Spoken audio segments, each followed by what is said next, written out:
추수감사절의 전시는 성경에 있는 절기로 치면 수장절, 초막절입니다. 지난 주에는 추수감사절을 지킬 때 이 수장절의 개념을 좀 많이 강조했다라고 할 수 있습니다. 이 수장절이라고도 하고 초막절이라고 하는데요. 그 이름은 그 절기의 특징을 이렇게 함축하고 있어요. 수장절은 1년 동안 농사한 것을 추수하고 나서 그 1년 동안의 은혜에 대해서 감사하면서 그 1년 동안 이 하나님이 결실하게 하고 농사 현장에서 이렇게 추수하게 한 그 은혜가 감사하지만 그것은 하나님의 분명히 신실하심이거든요. 그 신실하심의 증거가 다가올 내년도 하나님이 복 주실 것을 기대하게 만드는 거예요. 우리가 추수감사 헌금을 했기 때문에 헌금했으니까 내년에는 더 많이 주신다, 이런 개념이 아닙니다. 그러나 원리는 이 추수감사 헌금은 하나님이 분명히 빈손으로 오지 말라고 했고 다른 절기에 비해서 많은 이 재물, 예물을 요구하셨는데 그 이유는 1년 동안의 감사에 대한 표현을 해야 되기 때문에 더 많은 재물을 요구하신 거예요. 그래서 이 추수감사 헌금을 그냥 오늘날 교회로 치면 부활절, 맥주감사절 여러 절기들이 있으니까 이 주일, 구약에 있는 절기로 하면 안식일, 매 주일마다 있는 이런 절기 때 헌금보다는 조금 더해서 절기 헌금은 부활절 때 얼마 그렇게 하는 것이면 제가 지난주에 추수감사 헌금 하지 말라고 그랬죠. 원리대로 해야 됩니다. 말씀 따라 믿음대로 해야 되는데 추수감사 헌금은 1년에 대한 감사예요. 그것을 여러분 믿음대로 표현하는 것이 추수감사 헌금이 되어야 된다라고 말씀을 드렸는데 오늘은 이 수장절의 개념이 아니라 이 추수감사절의 전신이 초막절인데요. 초막절의 개념, 이 초막절에 담긴 역사적, 신학적 관점에서 그 의미를 살펴보고 이 추수감사절에 우리가 온전히 하나님 앞에 감사할 수 있는 그런 시간이 되었으면 좋겠습니다. 오늘 본문에서 보면 37절에 이 명절 끝날 곧 큰 날이라고 되어 있는데요. 이 요한복음 7장은 같은 절기입니다. 2절에 보면 유대인의 명절인 초막절이 가까운지라, 초막절이 가까워서 이 3대 절기는 성전에 올라가서 지켜야 되거든요. 그러니까 예수님의 형제들이 성전에 올라가서 이제 절기를 지키자라고 하는데 예수님이 안 올라가시겠다라고 말씀하시고 나중에 이제 올라오셔서 예루살렘의 이제 성전에서 이 가르치시는 내용입니다. 그러므로 오늘 이 본문에서 지금 37절에서 명절 끝날 곧 큰 날이라고 하는 것은 이 초막절입니다. 율법에 보면 초막절은 이 8일 동안 지키게 되어 있죠. 7일 동안은 같은 이 매일 제사를 드리게 되고 8일은 이 끝날이어서 성회로 모이게 되어 있는 거예요. 그러니까 이제 초막절 절기를 계속 지키고 그 끝날에 이제 예수님이 이런 선언을 하신 거예요. 이 예수님의 이 선언은 사실은 초막절을 사실 예수님은 구약의 모든 예언, 이 말씀을 완성하신 분이죠. 그건 율법에 대한 완성인 것인데 그 말씀은 곧 율법 안에 담긴 절기를 예수님이 완성하셨다라는 것입니다.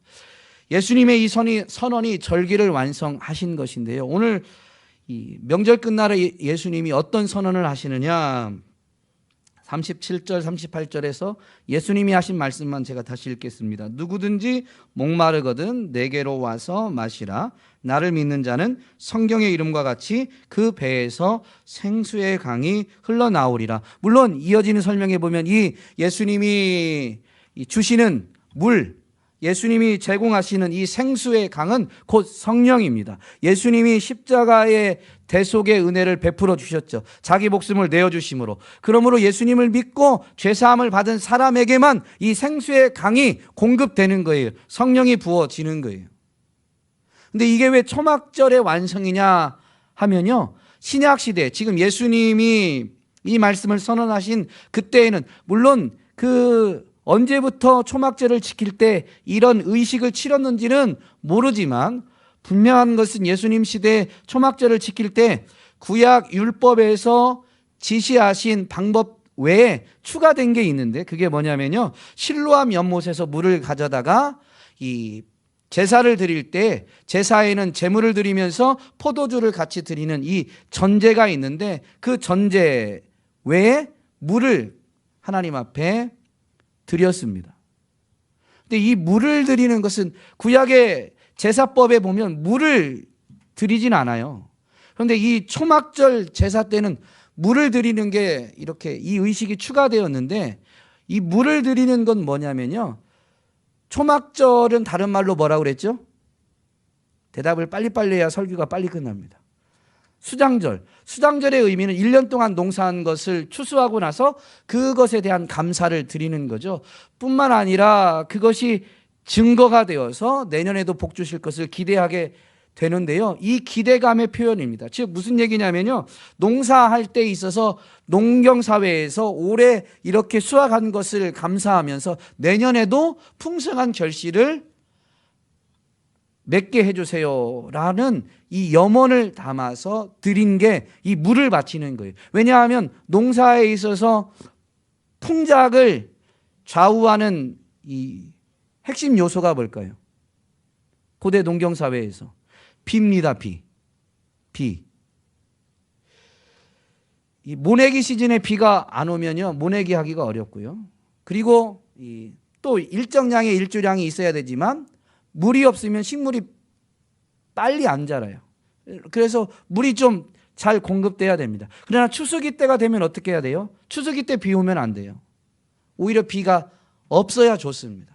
너무 가문 것도 좋진 않지만 비가 없고 일조량이 많아야 결실이 뭐라고 해야 될까요? 그 과일로 말하면 당도도 높아지고 결실이 풍성해집니다. 그런데 이 비가 안 내리면 쉽게 말하면 해가 뜬 거잖아요. 그러니까 농경사회에서 이 비가 적절하게 내리는 것은 이 풍년을 좌우하는 아주 핵심 요소예요. 근데 비 내리는 건 사람이 자기들 임의로 할 수가 없어요. 그러니까 고대사회 신적인 신을 온전히 인정하던 그 고대사회에서는 이 비 내리는 것을 신에게 간구한 거예요. 그런데 이스라엘 백성은 그것이 누구 손에 달려있다? 하나님 손에 달려있다라는 것을 분명히 고백한 것이죠. 그것의 표현이 이 초막절에 물을 하나님께 바친 것입니다. 그런데 예수님은 지금 말씀하시는 거예요. 하나님이 물을 주시는 분이다라고 이스라엘 백성들이 인정하면서 물을 바쳤는데 그 초막절에 예수님이 지금 선언하는 것이죠. 누구든지 목마르거든 내게로 와서 마셔라. 이것은 무슨 말씀이냐면 예수님이 물을 주시는 분이에요. 농경사회로 말하면 예수님이 비를 내리시는 분이죠. 목마른 사람에게 물을 주시는 분, 일하는 그 현장에, 농사하는 그 현장에 비를 내리시는 분이 바로 예수님이신 것이죠. 그러므로 예수님은 이 무슨 선언이냐면 인생에게 복을 주시는 분, 인생으로 하여금 형통하게 하고 번성하게 하고 풍성한 결실을 거두게 하시는 분이다라고 지금 선언하신 것입니다. 예수님이 직접 하신 말씀을 되새겨보면 이건 진리죠. 요한복음 10장 10절에 가면 예수님이 무엇을 선언하십니까? 본인이 양의 문이라고 선언하시고 그리고 선한 목자라고 자기를 계시하시는데요. 그 중간에 요한복음 10장 10절에 이 선언이 있어요. 도둑이 오는 것은 도둑질하고 죽이고 멸망시키려는 것뿐이요. 내가 온 것은 양으로 생명을 얻게 하고 그 다음에요. 더 풍성히 얻게 하려는 것이라. 여러분 생명을 주되 그냥 생명만 살려만 주는 게 아니라 그 생명이 풍성한 은혜를 누리게 하기 위해서 이 땅에 오신 분이 바로 예수님이시다라고 직접 말씀하신 것입니다. 그러므로 이 초막절에 풍성한 결실을 주시는 분이 누구다? 바로 예수님이다. 올해도 이 결실의 은혜를 주신 분이 예수님이고 내년에도 비를 내려서 풍성한 은혜를 베푸시는 분이 바로 예수님이다라고 이렇게 선언하시는 것입니다. 초막절에 이 물을 드림으로 인해서 올 한 해 은혜뿐만이 아니라 내년에도 이런 결실을 맺게 해주실 것을 간구한 것인데요.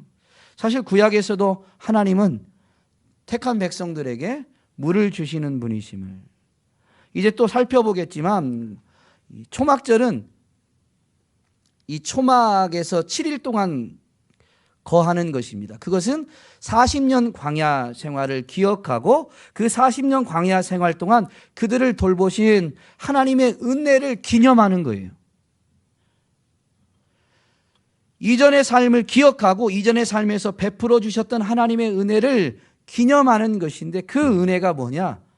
광야 40년 동안 하나님이 베푸신 은혜가 뭐냐라는 것을 분명히 기억해야 되는데요. 그것은 광야 생활 동안 만나를 내려주시고 물이 필요할 때 반석에서 물을 내게 하신 것입니다. 그런데 사도 바울의 설명에 의하면 고린도전서 10장에서 보면 이 광야 생활에 대한 짧은 언급을 하면서 반석에서 물을 내주셨는데 이 반석은 그리스도다라고 분명히 선언해 주죠.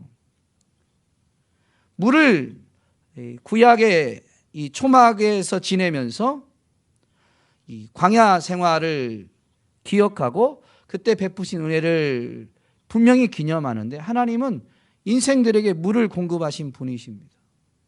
그의 생명이 되고 풍성한 삶의 원천, 풍성한 삶으로 나아가는 것인데, 그 물이 나오는 물은 오늘 본문대로 하면 성령이죠. 근데 그 물이 나온 반석은 누구냐? 예수 그리스도예요. 예수 그리스도께서 물을 주신다라는 것을 분명히 하신 것이죠. 구약까지 확장해서 분명히 살펴보면요, 이사야 선지자를 통해서 오라, 목마른 자 또 내게 오라고 하면서 값없이 물을, 젖을 사서 그 갈증을, 목마름을 해결하라라고 촉구하죠. 하나님이 물을 값없이 주시는 분이심을 분명히 말씀하셨는데 그것을 성취하신 분이 예수님이십니다. 더 이전으로 보면 가나안 땅에 이스라엘 백성이 들어가게 되는데요, 사실 가나안 땅은 농사하기에 좋은 땅은 아니에요. 자연적인 모습만 볼 때 가나안 땅은 어떤 땅이냐면 신명기 11장에서 분명히 선언되어져 있는데요, 너희가 건너가서 차지할 땅은 산과 골짜기가 있어서 하늘에서 내리는 비를 흡수하는 땅이다 라고 분명히 설명해 줍니다. 물이 잘 보관되는 그런 땅이 아니에요.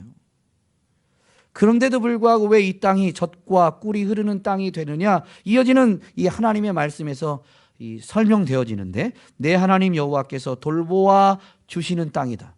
여러분, 하나님의 돌보심이 이 물을 공급하심으로 인해서 나타납니다. 내 하나님 여호와께서 돌보시는 땅이라 연초부터 연말까지 내 하나님 여호와의 눈이 항상 그 위에 있느니라 라고 분명히 말씀하십니다. 그러면서 이어지는 말씀에서 이렇게 설명해 주시죠. 여호와께서 너희의 땅에 이른 비 늦은 비를 적당한 때에 내리시리니 너희가 곡식과 포도주와 기름을 얻을 것이다.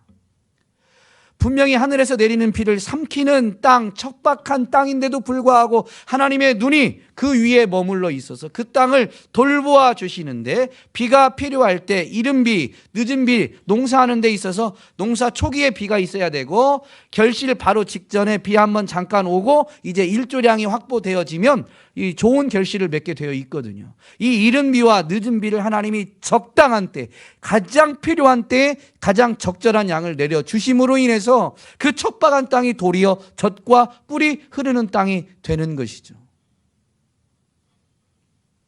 하나님은 정말로 이 인생들에게 그 땅이든 개인이든 그들의 삶에 결실을 맺게 하는 풍성한 삶을 살게 해주시는 분이십니다. 이것을 성취하신 분이 바로 예수님이신 것이죠.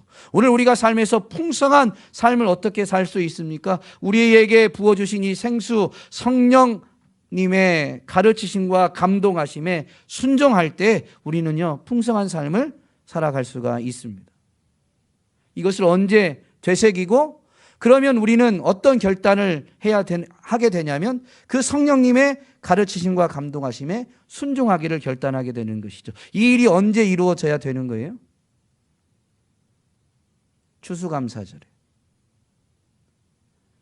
1년 동안 베푸신 은혜에 감사하면서 한 해 동안 베푸신 은혜에 감사합니다. 그리고 우리가 헌금한 것으로 끝나는 것이 아니라 추수감사절의 의미가 완성되는 것은 결국 뭐냐면요, 그것도 필요하지만 우리에게 비를 공급하시는 분이 분명히 예수님이신데, 물을 공급하시는 분이 예수님이신데 예수님이 우리에게 성령을 보내주신 것이죠. 그래서 그 성령님을 인정하고 성령님을 의지하면서 성령님의 가르치심과 감동하심에 순종하기로 결단하게 될 때 우리는 정말로 풍성한 삶을 살아갈 수가 있게 되는 것입니다. 오늘 한 해를 마무리함과 동시에 다시 펼쳐질 이 다음 해를 바라보면서 우리 안에 이 결단이 있어야 되는 것이죠. 이것이 추수감사절에 이루어져야 될 일인 것입니다. 구약시대의 초막절은 이 초막에서 지내는데요. 초막은 가나안 땅에 들어간 이스라엘 백성들이 자기들이 그 땅에 정착해서 지은 집을 놔두고 초막을 만드는 거예요. 이 초막은 임시 거처입니다. 초막절을 지키는 7일 동안만 있는 거예요. 그러면서 이 초막에서 7일을 지내면서 광야에서 지키시고 돌보신 하나님을 기억하게 되는 것이죠. 광야에서 베푸신 은혜를 신명기 8장에서는 분명히 뭐라고 하냐면요, 조금 계속 설명드린 것이지만 이 은혜를 주신 목적이 있어요. 광야 생활을 허용하신 목적이 있어요. 신명기 8장 2절로 4절 말씀인데요, 내 하나님 여호와께서 이 40년 동안에 내게 광야길을 걷게 하신 것을 기억하라. 이는 너를 낮추시며 너를 시험하사 내 마음이 어떠한지 그 명령을 지키는지 지키지 않는지 알려 하심이라. 너를 낮추시며 너를 줄이게 하시며 또 너도 알지 못하며 내 조상들도 알지 못하던 만나를 내게 먹이신 것은 사람이 떡으로만 사는 것이 아니요 여호와의 입에서 나오는 모든 말씀으로 사는 줄을 내가 알게 하려 하심이니라. 이 40년 동안에 내 의복이 헤어지지 아니하였고 내 발이 부르트지 아니하였느니라. 그러니까 광야 생활 동안 하나님이 돌보신 은혜의 분명한 증거가 뭐냐면요, 만나와 메추라기를 공급하신 거. 이 신명기 8장 말씀에는 있지는 않지만 이 생수를 공급하심에도 있지만, 또한 이 표현에 있는 대로 그들의 의복이 헤어지지 아니하였고 발이 부르트지 않았습니다. 40년 동안 광야에서 지내고 광야를 걸어갔는데 의복이 헤어지지 않았고 발이 부르트지 아니하였대요. 신발이 얼마나 좋으면 발이 부르트지 않을까요? 신발이 아니에요. 하나님의 돌보심이 이렇게 생생하게 그들의 생활의 현장에서 그들의 몸에서 나타난 거예요. 그들의 옷이 헤어지지 않았고 발이 부르트지 않았다라는 것입니다. 이렇게 광야에서 그들을 지키시고 돌보신 은혜를 베푸신 분명한 목적이 뭐냐면, 첫 번째는 너를 낮추며입니다. 여러분, 우리의 삶이 하나님의 은혜로 살아간다라는 걸 분명히 깨닫게 된다면 그 은혜를 깨달은 자의 자세는 분명한데요, 겸손함입니다. 자신을 내세울 수가 없어요. 내가 내 노력으로 산 게 아니니까. 하나님이 지키시고 돌보시고 공급해 주신 은혜로 사는 거니까 자기의 의를 내세울 수가 없는 것이죠. 그래서 그분 앞에 겸손하게 되는 거예요. 추수감사절을 분명히 우리가 구별하여 지키면서 추수감사 예물을 드리는데요, 분명히 그 예물은 남달라야 되는데 그 남다른 예물을 드리면서 하나님이 올 한 해 동안 분명히 나를 지켜주시고 보호해 주셨구나, 이 고백이 있다면요, 어느 누구도 그게 진짜 믿음의 고백이라면 교만할 수가 없어요. 겸손해질 수밖에 없는 거죠. 여러분, 겸손해라라고 제가 여러분에게 전하는 게 아니에요. 이게 하나님 말씀인데요, 겸손해질 수밖에 없는 거예요. 문제는 그 1년을 뒤돌아보면서 우리가 하나님의 은혜를 기억하지 못하는 게 문제죠. 그러니까 겸손함이, 우리가 그분이 우리를 낮추시는데 우리가 낮아지지 않게 되는 것이죠. 정말로 1년을 뒤돌아보면서 추수감사절을 지키면서 지난 1년이 하나님의 은혜다라는 게 분명히 고백되고 인정되어지고, 그래서 그 은혜에 합당하게 그분 앞에 즐거이 예물을 드리면서 이 절기를 지킨다면 겸손해질 수밖에 없습니다. 그리고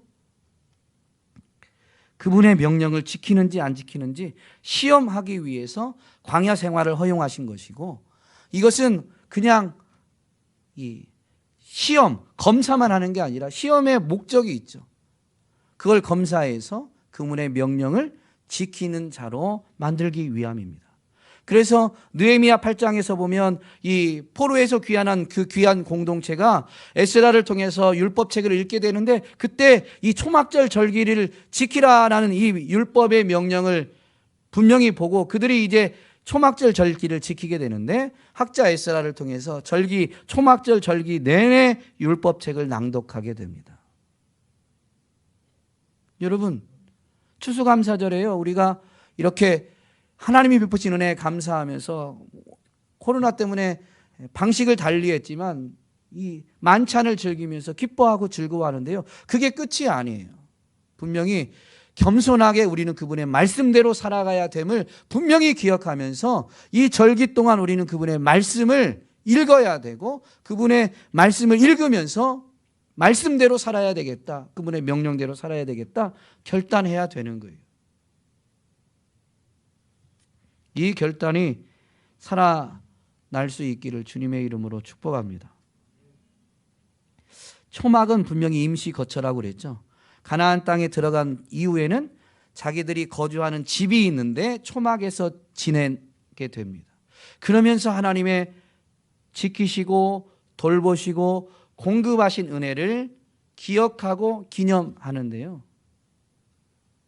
절기가 끝나면 그들은 어디로 돌아갈까요? 자기 집으로 가는 거예요. 지금 거하고 있는 초막은 내 진짜 집이 아니다라는 것을 기억하고 인정하면서 진짜 집을 바라보게 되는 게 초막절에 이루어져야 될 일인 것이죠. 이 땅에서 1년 동안 베푸신 은혜를 되새기면서 우리가 하나님 앞에 감사하는데요. 정말로 올 한 해 보면 우리 교인들 중에 이 코로나 시대에 이 직장 내에서 승진도 하고 하나님의 돌보심 어떤 이런 복된 소식들을 그래도 많이 접했습니다.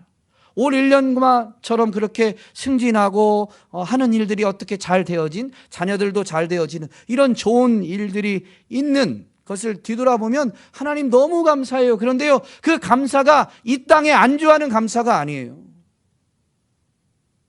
초막절, 초막에서 지내면서 지금 이 땅에서 하나님이 이렇게 은혜를 베푸셨지만 이 땅은 내 집이 아니구나라는 것을 다시 기억하면서 그 은혜에 감사하지만 진짜 소망은 어디에 두냐면 우리가 돌아가야 될 영원한 본향에 소망을 두는 게 초막절에 해야 될 일이었던 것이죠.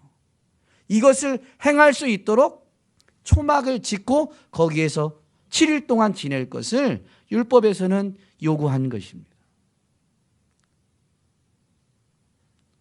이 초막이라는 것은 임시 거처인데요. 이것은 우리가 지금 이 땅에서 사는 집을 가리키는 것일 수도 있지만 우리의 몸을 가리키기도 합니다.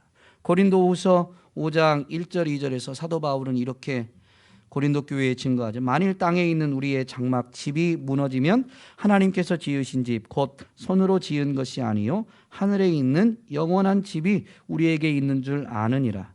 참으로 우리가 여기 있어 탄식하며 하늘로부터 오는 우리 처소로 덧입기를 간절히 사모하노라. 이 장막, 처소라는 것은 분명히 집을 가리키는 단어들인데요. 마지막 표현에 보면 참으로 우리가 여기 있어 탄식하며 하늘로부터 오는 우리 처소로 덧입기를 간절히 바란다. 이 덧입다라는 표현은요, 집 같은 경우는 우리가 들어가 사는 거예요. 하늘에 있든 땅에 있든 우리의 집이라면 우리가 들어가 사는 것인데요. 이 땅에 있으면서 탄식하면서 위로부터 그 집이 우리의 처소가 우리에게 덧입혀지기를 기다리고 소망한다라는 이 표현은요, 바로 이것이 부활의 몸을 가리키는 것임을 나타내는 것입니다. 이 앞서 보낸 고린도 전서 15장에서 부활에 대해 증거하면서 우리에게 부활의 몸이 있음을, 지금 입고 있는 이 육체, 이 몸은 연약하고 유한한 이 욕된 것임을 사도 바울이 분명히 가르치고 영광스럽고 강하고 이 영원한 몸이 있음을 분명히 설명해 주죠. 그러면서 우리는 이 몸을 벗고 그 부활의 몸을 입는다라고 분명히 전합니다. 그러므로 이 덧입는다라는, 우리의 처소로 덧입혀진다라는 것은 우리에게 부활의 몸이 있음을, 지금 갖고 있는 이 육체가 영원하지 않음을 가르치고 있는 이 표현입니다. 그러므로 초막에 거주하면서 이 땅이 내 집이 아님도 분명히 기억해야 되지만 이 몸이 영원하지 않음을 분명히 기억하면서 이 땅에서 이 육체를 가지고 사는 동안 육체의 연약함 때문에 힘들고 어려울 수 있죠. 괴로울 수 있죠. 아플 수 있죠. 그런데 이 초막절에 그럼에도 불구하고 지켜주시고 보호해 주신 은혜를 기억하고 감사하면서 바라봐야 되는 게 있는데, 부활의 때 영원한 천국을 바라보고 그 영원한 천국에 들어갈 때 입게 될 부활의 몸을 바라봐야 되는 것이죠. 여러분, 한 해 동안 거둔 곡식 그 추수가 풍성해서 다른 절기보다 갑절의 예물을 요구하셨습니다. 그렇게 풍성한 결실을 거두게 됐다고 해서 여기가 좁사오니 하는 건 진짜 이 절기의 의미를 모르는 것이죠. 많이 거두었으니 우리가 곡식을 쌓아둘 수 있는 곡간을 늘리는, 우리의 이 땅에서의 소유를 늘리는 데 관심을 둔다면 여러분, 이 절기의 의미를 잘 모르는 거예요. 우리는 곡간을 늘리기 위해서 이 땅에서 살아가는 자들이 아니라요, 하나님 앞에 온전한 감사를 올려드리고 그 하나님이 주시는 은혜를 기대하면서 하나님을 증거하되 우리의 소망은 하나님께 있음을, 하나님의 나라에 있음을 증거하기 위해서 이 땅에 남겨져 있는 것이죠. 이것을 결단하게 되는 것이 바로 이 초막절입니다.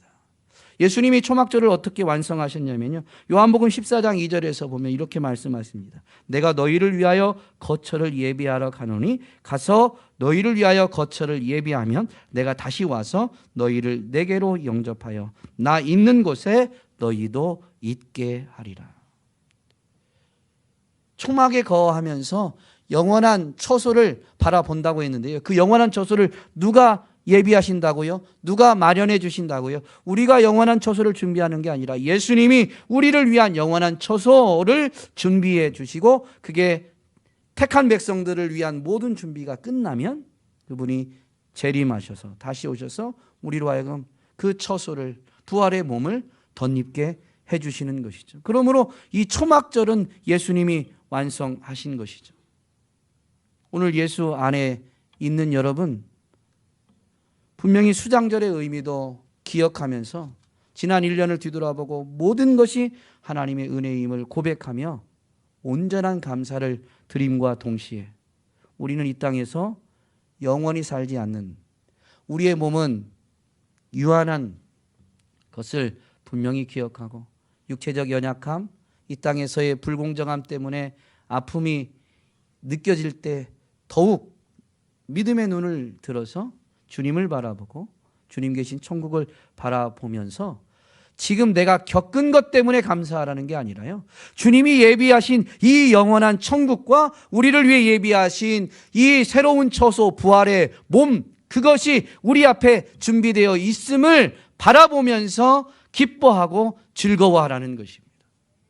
여러분, 천국 때문에 기뻐하고 즐거워하는, 그래서 코로나 팬데믹 상황 가운데에서 사람들은 갈수록 경제도 어렵다고 하는데, 그게 어려운 게 틀린 말이 아니다 할지라도, 그들의 말이 다 옳다 할지라도 우리의 눈이 거기에 있지 않고 천국에 있어서, 주님께 있어서 기뻐하고 즐거워하는 삶을 살아낼 수 있기를 주님의 이름으로 축복합니다.